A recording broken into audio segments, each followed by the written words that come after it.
let's move on to the next Eastern Conference matchup that we are going to see in the semifinals. It is going to be between the number 1 seeded Philadelphia 76ers and the number 5 seed Atlanta Hawks. So, Sixers secured the number 1 seed. They faced the duo of Russell Westbrook and Bradley Beal in the first round. And unlike the previous series, a lot of people expected a sweep, but Russell Westbrook and Bradley Beal were able to squeeze out one win. And the main factor that influenced that win was that Joel Embiid got injured that game. And later to find out that he has a small tear in his meniscus in his right knee. So a devastating blow for the Sixers. He's still going to play it out, try to contribute because, they have the potential to go on a championship run. So he's also up for the potential MVP award. So he's trying to do everything he can to bring the championship potentially back to the city of brotherly love, Philadelphia. So it was an interesting series because, the Wizards were predicted to get less than a 1% chance of making the playoffs. So it was kudos to them. A lot of people didn't expect Westbrook and Bradley Beal to gel or work out. They proved them wrong. They were able to get the 8th seed. And it was a tall task for them anyway to face the Sixers because they didn't have a multi-dimensional big man like Joel Embiid to slow him down. And it's very tough to slow down Joel Embiid because he's just a monster on the floor. The stuff he does is just speechless. There's very few big men in this league that can do the stuff that Joel Embiid can. There's a couple that I can name, but obviously everyone that is watching understands basketball, so I won't go too far into it, but Sixers ended up beating them in 5, just like the Atlanta Hawks. The Atlanta Hawks beat the New York Knicks 4-1, went into Madison Square Garden not just once but twice, and just dominated. They made the New York Knicks look silly. Julius Randle, I guess the spotlight of the playoffs was too much. He wasn't himself. He won the Most Improved Player award, which was very good. I was very happy for him. Derrick Rose played sensational. But Trae Young, John Collins, and Clint Capella was too much, that young big three. But also, not a lot of people were talking about Bogdanovic.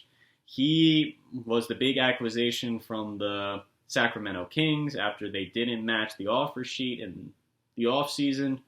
And he's paid dividends. He's playing like the EuroLeague Boyan that we saw not last year, but the year before. So they had a great addition. The Hawks have a decent bench. They have a lot of key players, and they proved to be too much for the Knicks. The Knicks had the number 1 defense in the league, but they weren't able to stop Trae Young. Trae Young, ice cold Trae, that's what he's called. He just reminds me of Steph Curry, but I don't think he's as consistent, but he made a lot of big shots, and in his first playoffs, he's doing great. He's breaking records and just being a part of the all-time great performances in your playoffs debut. So now they're going to be facing the Philadelphia 76ers, Ben Simmons, Joel Embiid, and Tobias Harris. Like I said, both have good benches. The Sixers have the number 1 seed. They have a chip on their shoulder because in my previous video, the last couple of times they were in the playoffs, they turned into pretenders. So now it's time to show that you're the real deal. But the Hawks, it's Trae Young. If he keeps playing the way he can, he could potentially upset the Sixers. But that's what I'm here to talk about. So the key to this series is definitely going to be Ben Simmons. Ben Simmons has to contribute, depending on how often Joel Embiid is going to play, because, like I said, he partially tore his meniscus in his knee, and he's going to try to play. Depends on how often he's going to play. And for the Sixers to go far, Ben has to just not rely on going in the paint as much and passing the ball. He's got to try to shoot, and I feel like that's the biggest thing that's holding them back is that Ben Simmons refuses to shoot the ball. And a lot of people are comparing him to LeBron James, but that's the one thing. If he just develops a jump shot, he will be the closest thing to LeBron James currently in the league. He'd be unstoppable if he had a jump shot, but he just refuses to shoot, and he has to trust himself.